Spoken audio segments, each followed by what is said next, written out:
Restoring Men and History. Today we've got a phenomenal one, taking a look at the Roman Empire. What causes a republic or an empire to damage itself, to destroy itself? What are some of the things that can do that? And we can't get into all of them, obviously. It's too big of a topic. But we will focus on this piece in this article.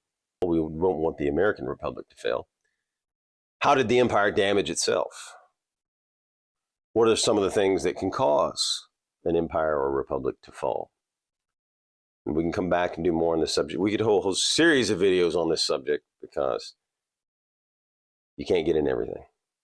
The piece is called We Should Think About Rome, but Not for Her Glories, by Casey Chalk, January 2nd, 2024. This year, in a word, he writes, according to a December 22nd Financial Times article, is the Roman Empire.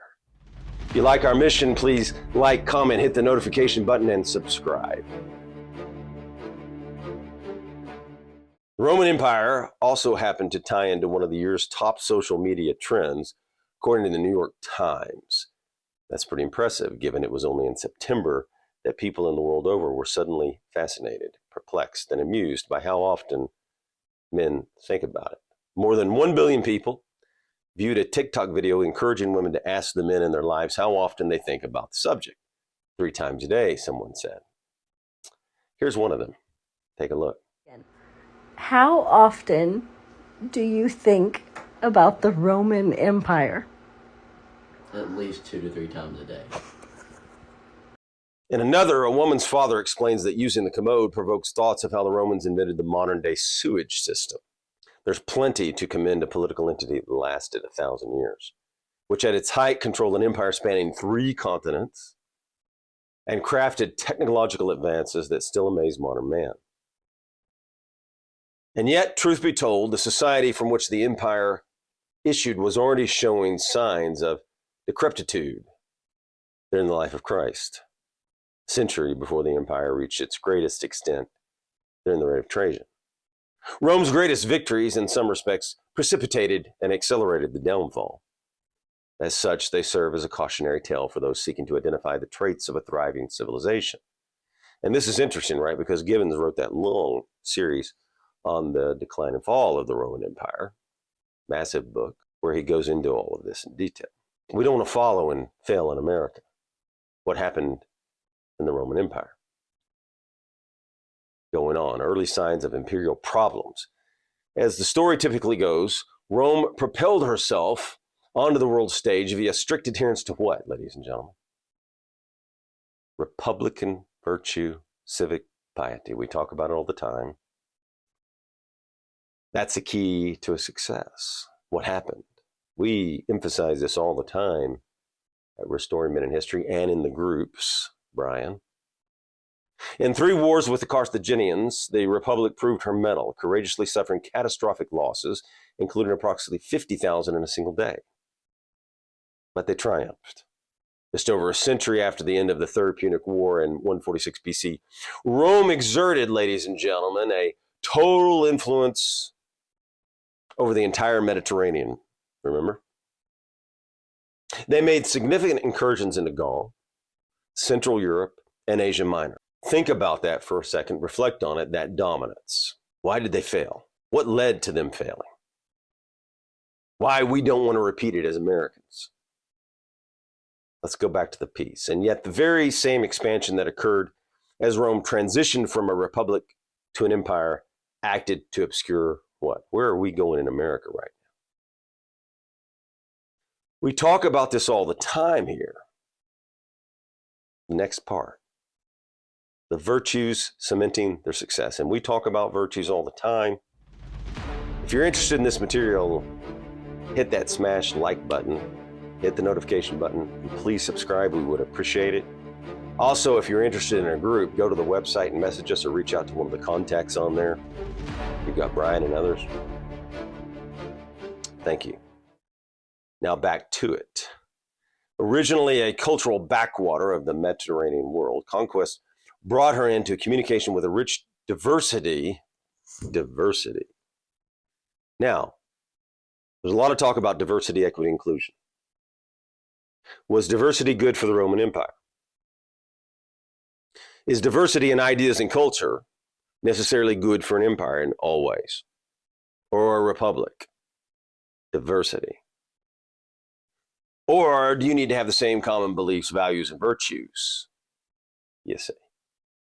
We believe you have to have the same common values and virtues for the most part.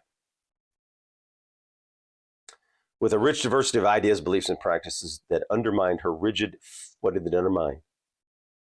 It undermined her family-focused principles. How important is family? Well, what do we say here all the time? Family is the smallest political institution. Globalists and tyrants don't like family too much for you, do they? Seem like they're doing everything they can to destroy the American family and destroy America by having people focus on vices instead of virtues and denigrating virtue. That's what they're doing. You want a country to fall? Keep doing that.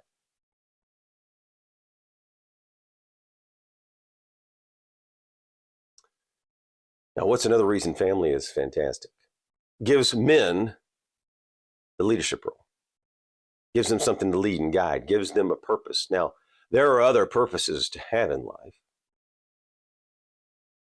You can have purpose without it. But many men, that will be their only purpose, right? That's what tyrants fear. That's what globalists fear. Because if you have something to protect and you have stake, a man can stand peacefully for ideas and freedom. So they took away purpose from many of the men in Rome. Are they doing that today to Americans? Absolutely. They're taking away the purpose of men. We talk about purpose all the time. You got to have a purpose as men. You men need a purpose. Rome took away the purpose of many of the men. What does that do to a society? Going on. 20th century French scholar and member of the Académie Française, I'm not sure if that's the correct pronunciation, Henry Daniel Rops explained the first volume of History of the Church of Christ, quote, her conquest led Rome into a kind of spiritual no man's land. Her intake of spiritual ideas, all those things which form the very basis of civilization, the interpretation of life. And remember, Western civilization is under attack, ladies and gentlemen. The interpretation of life, the conception which it has of itself, came less and less from her own ancient loyalties. And what are they trying to do here today? End our traditions, denigrate the founding fathers, say America's bad. As they became more and more cultured and civilized, the Romans deviated more and more from the ideal picture of their race that they had in bygone days, regarded now as uncouth and old-fashioned. Now, does that sound familiar? What's attacked always? Oh, he's old-fashioned. Oh, those virtues are outdated, outmoded, right? Outdated, I mean. That is an attack you hear all the time now. Possibly, old-fashioned is what has worked for so long and proven itself. And a wise man might say, it has worked well. But relativism, Marxism have infected us here. And instead of Christian principles and American principles and the principles of virtue, we seem to be looking at vices, Marxism and relativism. And notice how the factions attack traditions and old-fashioned. Going on. Even in the earliest days of the empire, Roman society was already descending into hedonism and backstabbing intrigue. The poet Sextus called the vacation city of Bay, frequented by indulgent, who does it sound like? Conspiring Roman elites. Quote, a den of licentiousness and vice. So he's already saying the vacation city was frequented by indulgent, conspiring elites. We have Davos, right? Where you can't, they don't want you to drive a car of any kind of internal combustion engine, a V8, but they can fly a jet to get there. Look at today how the vices are celebrated versus the virtues. Pride versus humility. People who intercede with the virtue of courage to protect a helpless person. Punished, criticized, attacked by the leftist media. Or blurred with relativism and Marxism. victim mentality that creates a hero who has actually done wrong and makes the hero a goat. Confusing for young men and society, right? Allowing bad behavior. See these clips?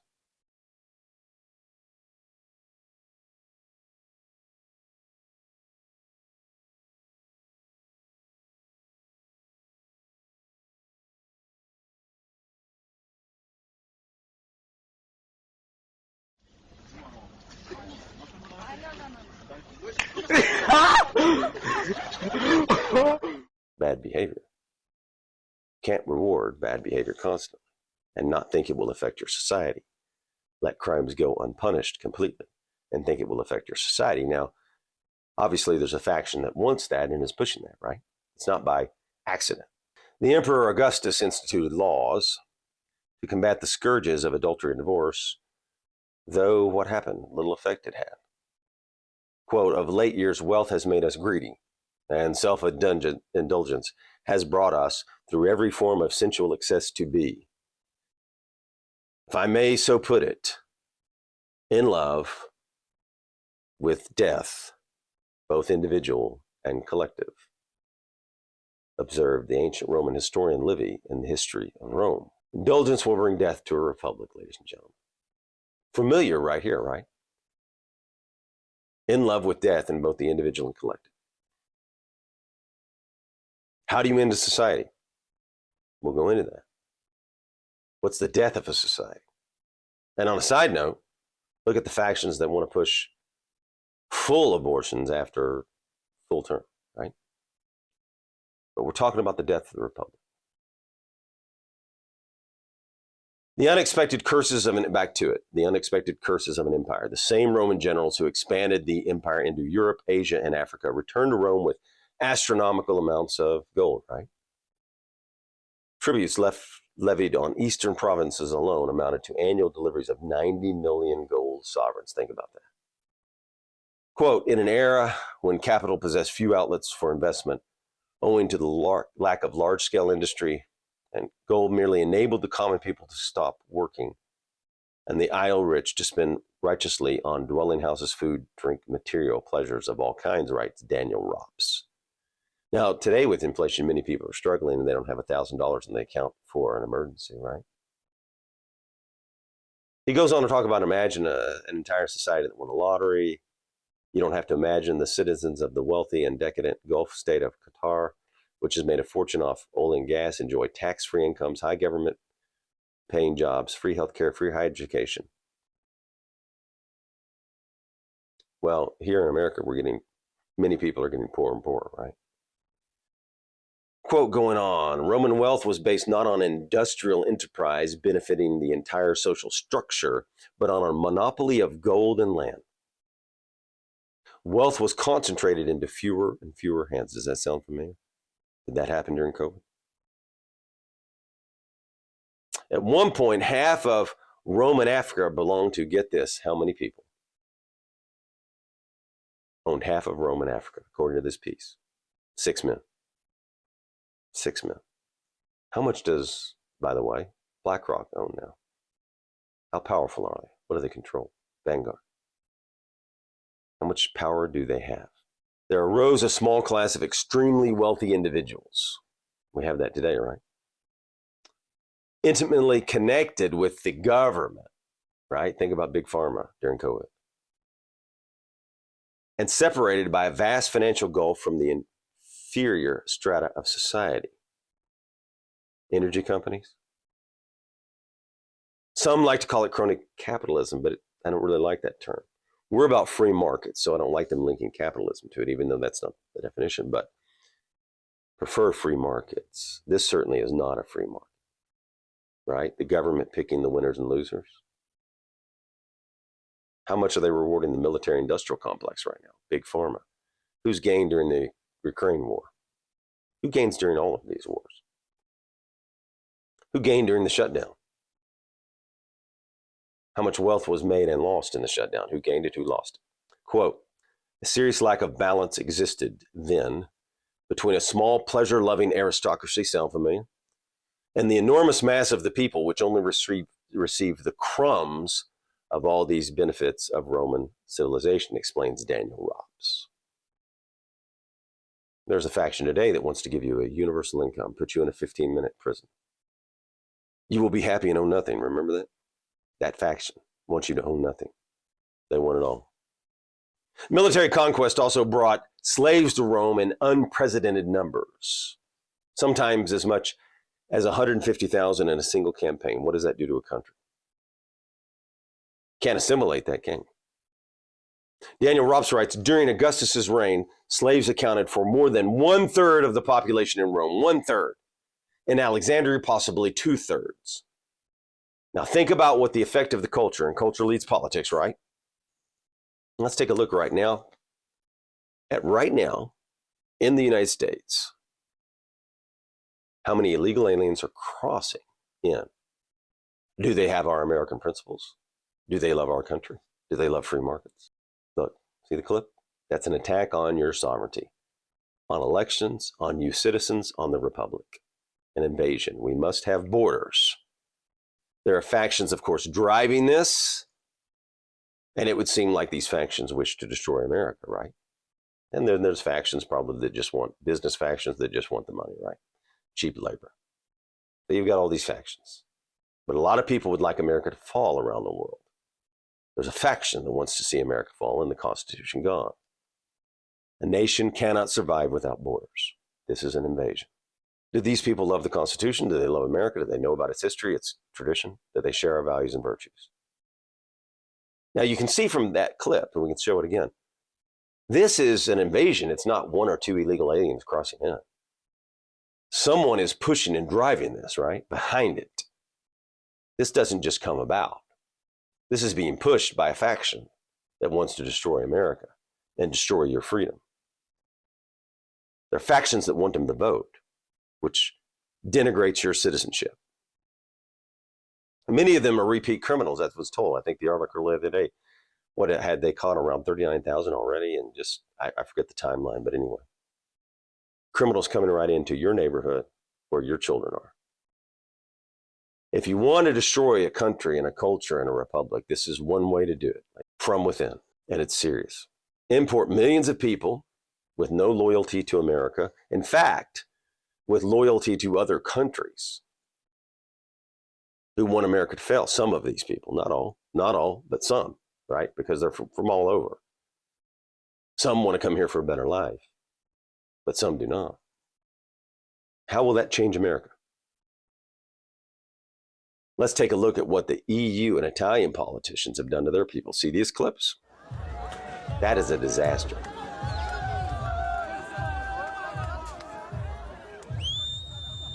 And Europe with their immigration policies, and how devastating is that to their people? That's their politicians not looking out for their own people. The Uniparty not looking out for you. In Washington as well here, because they're not stopping it. They're wiping out the culture of Europe. Going on, back to the piece. Consequently, manual labor was no longer performed by the once idealized citizen farmer, such as Cincinnatus, but by a massive underclass of imported slaves. Think of what that does when you can't assimilate. Cities in turn overflowed with unemployed and uprooted peasants, skilled workmen and visiting foreigners, all of whom were parasitic clients paid for their doubtful loyalty by bread and diverted by circus. What do we have today? Watch the entertainment. What's Hollywood pushing on you? Bad propaganda, bad indoctrination. The addictive tendencies of indolence and ceaseless entertainment discouraged the once fecund Romans from family life. And what happened? Birth rates plummeted. So you've got Hollywood, corporate America, all pushing trans, many of them, confusing the roles of men and women, confusing families, driving them against each other. Why? For power, right? Divide people, gain power. Remember Disney, Netflix, and what they seem to be pushing? Many times we've seen that. All right, we could stay here a long time. Let's move on. By the beginning of the 2nd century AD, to have even 3 children was quite exceptional. Men of means could shrink marriage and its obligations, since as bachelors with female slaves, they possessed bed companions who could be exchanged as they pleased. And if these consorts became pregnant, abortion and exposure of newborn infants were easy options. What's that do to society? Being Rome may not be a good thing, he goes on to say. Periodic attempts by the state to curb Rome's suicidal tendencies, such as Augustus's plans, which offered benefits to those who married and had at least 3 male offspring. So what do we always talk about? Culture leads politics, right? So what effect did this have when he tried to institute these government policies? According to this author, ladies and gentlemen, it had little effect. What about a second try? Will that work? The Alimenta, a welfare program introduced in the late 1st century AD, seems to have had similar aims, but like the efforts of Augustus, failed to encourage a significant bump in procreation. And listen to this quote. A nation is indeed sick at heart if, in order to live decently and to produce children, it needs a series of subsidies and rules to enable it to do so, argues Daniel Rops. Now, we could stop right here for a long time, but we're going to keep going. But what does that quote say about society? About the society's values and virtues? What does that society value? You can see Elon Musk talking here about the importance of birth rates. There are not enough people. I can't emphasize this enough. There are not enough people. I think one of the biggest risks to civilization is the low birth rate and the rapidly declining birth rate. And yet so many people, including smart people, think that there are too many people in the world and think that the population is growing out of control. It's completely the opposite. Please look at the numbers. If people don't have more children, civilization is going to crumble.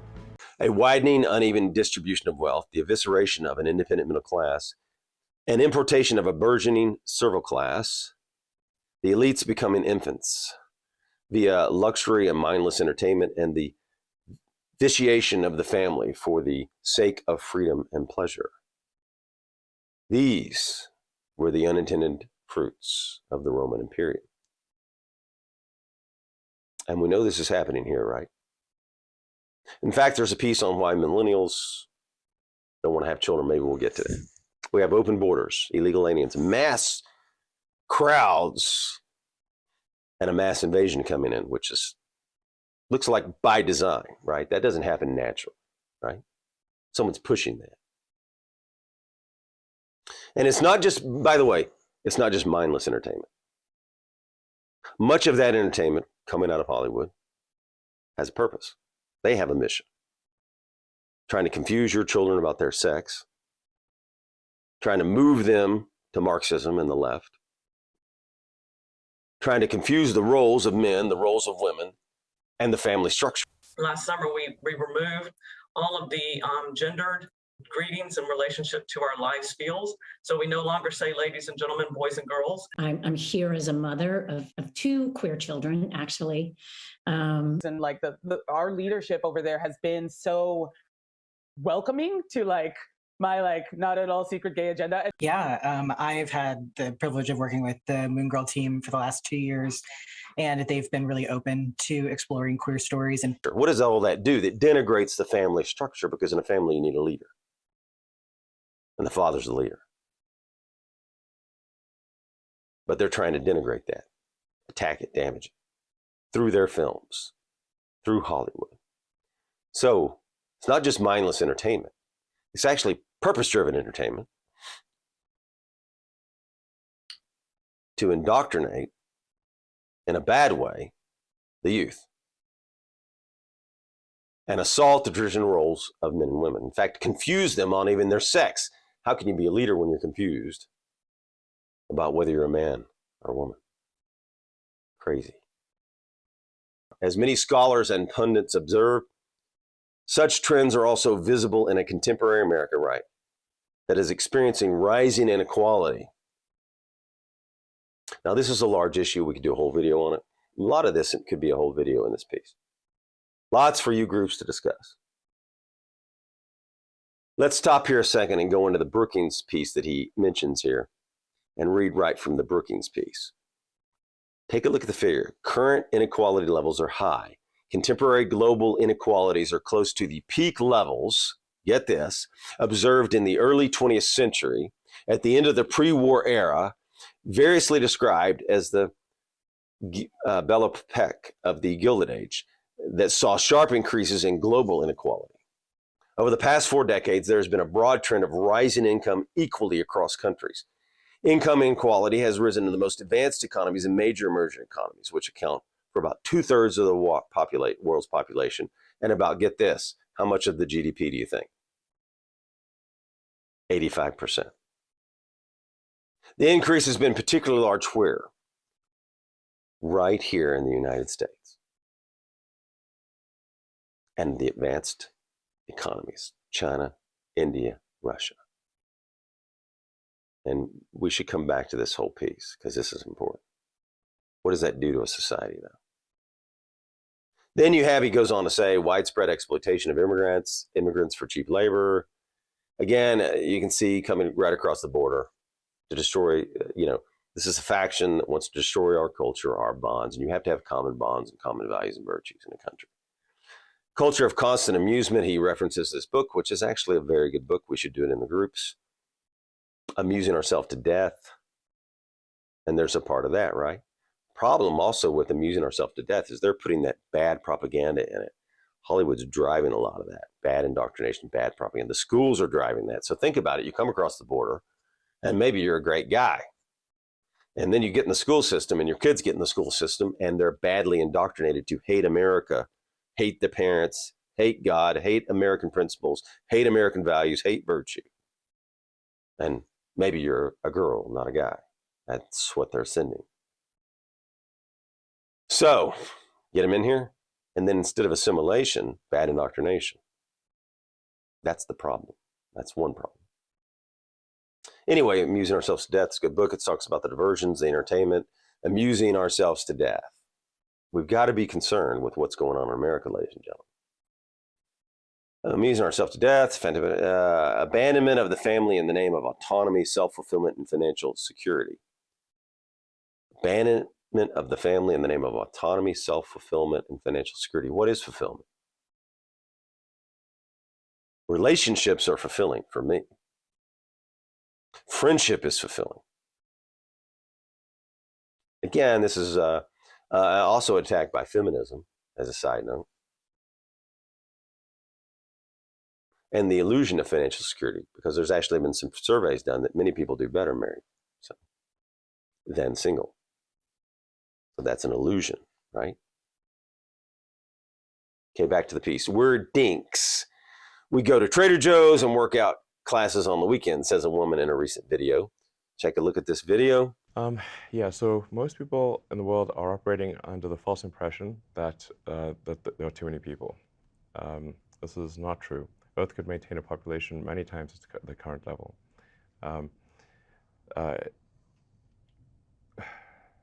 And the birth rate has been dropping like crazy. And unfortunately, like we have these like ridiculous population estimates from the UN that need to be updated because they just don't make any sense.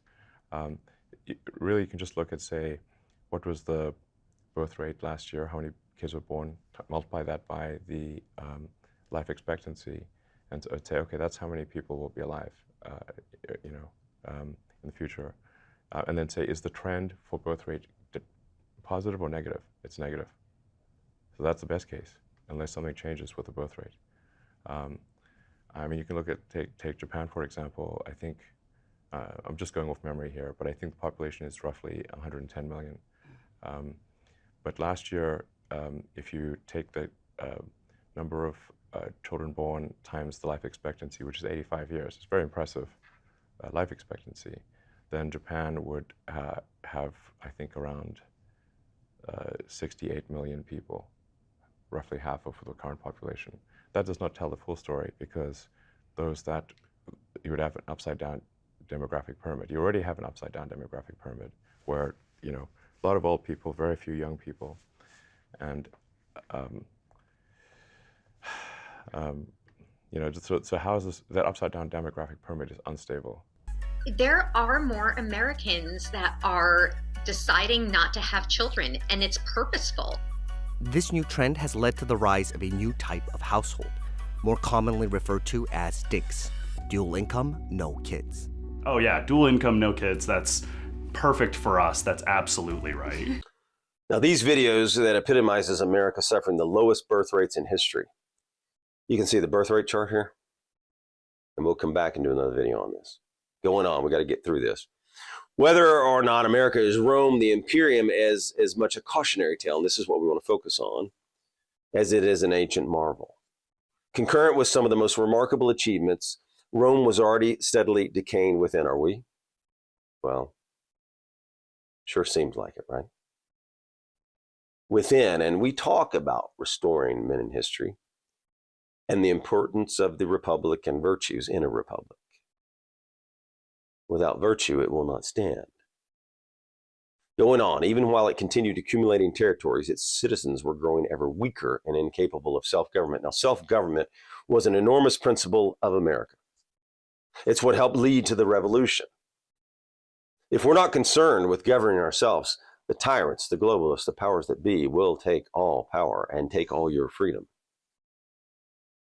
Self-government, ladies and gentlemen, means we have to pay attention, read things like this, stand peacefully, be informed.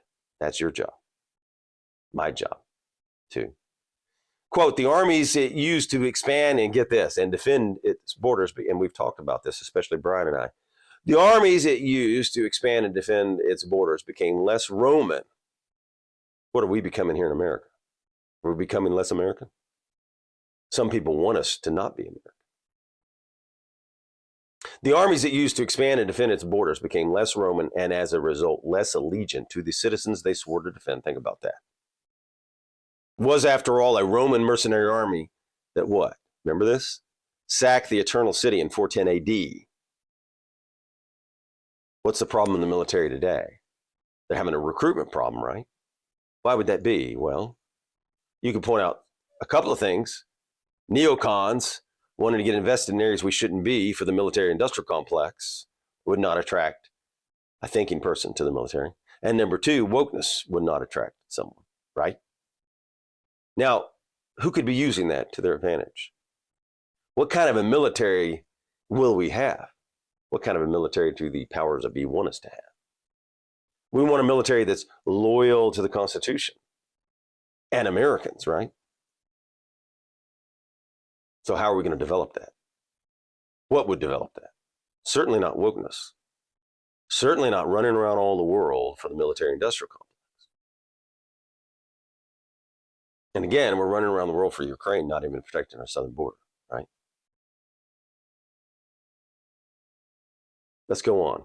And measures, however, well-intentioned to renew these ancient Roman mores typically fell flat. States, quote, have always shown themselves completely, and this is scary, right? Listen to this quote. States have always shown themselves completely incapable of restoring their moral foundations once they have allowed them to weaken. That's scary. Right? We have to stand now peacefully. Let me read that again because this is important. States have always shown themselves completely incapable of restoring their moral foundations once they have allowed them to weaken. We're going to try to restore the Constitution, restore men. That quote was from Daniel Rops. So the author goes on to say, if so, it would be good to reflect on Rome, but perhaps less so for her glories than for what lessons we may learn from her descent into oblivion. We are concerned about your freedom. We want to restore men and restore the Republic and restore the Constitution.